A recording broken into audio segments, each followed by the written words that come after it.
देसवाल कि हमारी इन्वेस्टिगेशन के दौरान कई बार ऐसा भी होता है जो शक किया गया वो बेबुनियाद है, और जब बेबुनियाद है वो शक और हमारी इंफॉर्मेशन ये हमारे क्लाइंट को दी गई तो वहां पे रिश्ते मजबूत होते हैं, और सोसाइटी में अगर रिश्ते मजबूत होते हैं तो सोसाइटी और ज्यादा पावरफुल बनती है।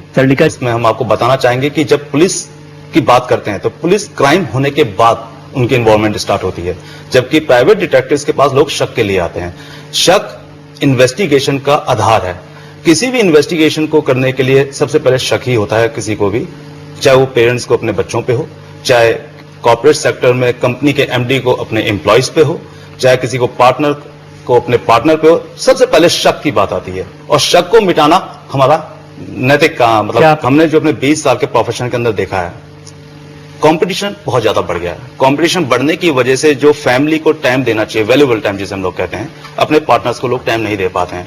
जब पार्टनर्स को टाइम नहीं दे पाते हैं तो वहां पे कहीं ना कहीं उनको शक पैदा होता है। शक पैदा होता है तो नेचुरली कंपटीशन ज्यादा है, लोग अपने बिजनेस में रात को लेट लौट रहे हैं या कोई भी वजह है उनकी, तो उस वजह से जो शक पैदा होता है, शक मिटाना डिटेक्टिव कंपनी का पहला काम है। एक जगह पे ध्यान दिलाना चाहूंगा, देखिए अगर सोसाइटी की मदद कैसे हो रही है, मान लीजिए किसी को अपने पार्टनर पे शक है, उसके पास उस शक को मिटाने का कोई तरीका नहीं है, उसके पास कोई एविडेंस नहीं है और वो डाइवोर्स की तरफ प्रोसीड करना चाहता है, तो नेचुरली कोर्ट में जाएगा। कोर्ट में जाएगा तो आप समझते ही हैं कि एडवोकेट्स जो एलिगेशंस लगाते हैं वो एलिगेशंस के बिहाफ पे अगर कोर्ट में डाइवोर्स लिया जाए तो हो सकता है वो प्रोसेस 2 साल 4 साल 10 साल चले और कोर्ट का वैल्यूएबल टाइम कंज्यूम हो, और वो हमारे देश एग्जैक्टली। तो हम लोगों का काम है कि एविडेंस लेके आए, एविडेंस के बिहाफ के ऊपर, म्यूचुअल कंसेंट के ऊपर अगर किसी का डाइवोर्स हो रहा है, ठीक है, अगर एक पार्टनर दूसरे पार्टनर के साथ नहीं रह पहले ही उसको सेटलमेंट एग्जैक्टली, तो हमारा काम मेन यही है। बात कह रहे थे उससे बात निकल के मैं कहूंगा कि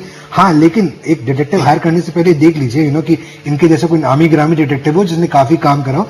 नहीं, उस कंडीशन में फाइल को देखते हैं कि क्लाइंट जब इन्वेस्टिगेशन करा रहा है तो किसकी इन्वेस्टिगेशन करा रहा है, उसको उसकी क्या रिक्वायरमेंट है। अगर उसकी रिक्वायरमेंट हमें जायज मिलती है तो हम उससे अपनी सर्विसेज देते हैं। हमारे पास हर तरीके के क्लाइंट आते हैं, हमारे पास कोई ऐसा मापदंड नहीं है कि हम ये समझ पाए कि ये जो क्लाइंट है, ये जो इन्वेस्टिगेशन करा रहा है, ये सही यूज करेगा या नहीं करेगा। लेवल पर, लीगल लेवल पर कोई वो मर्डर जिसके बिहाफ पर कोर्ट में केस चल रहा है और वो एडमिसिबल है और वहां पे हम लोगों के बयान चल रहे हैं। आखिरी सवाल आपसे पूछना चाहेंगे, चार्जेस क्या होते हैं? थोड़ी सी हिम्मत होगी, कोई गरीब आदमी भी देखिए, जहां चार्जेस की बात है, चार्जेस डिसाइड किए जाते हैं क्लाइंट की रिक्वायरमेंट के अकॉर्डिंग, कितने आदमी लगने वाले हैं, कितना टाइम लगने वाला है, प्रोवाइड करती हैं। ऐसी बात नहीं है कि हमारे जो रेट हैं किसी के लिए फिक्स्ड होते हैं, हम भी देखते हैं, हम भी लोग सोसाइटी से जुड़े हुए हैं, सोसाइटी में अगर हम लोग मदद कर सकते हैं तो करते हैं। ऐसी बात एक्सपेंसेस के भी पे फिर इन्वेस्टिगेशन करते हैं। आखिरी सवाल, एक छोटा सा सवाल कि क्या जासूस बन सकता है कोई आदमी?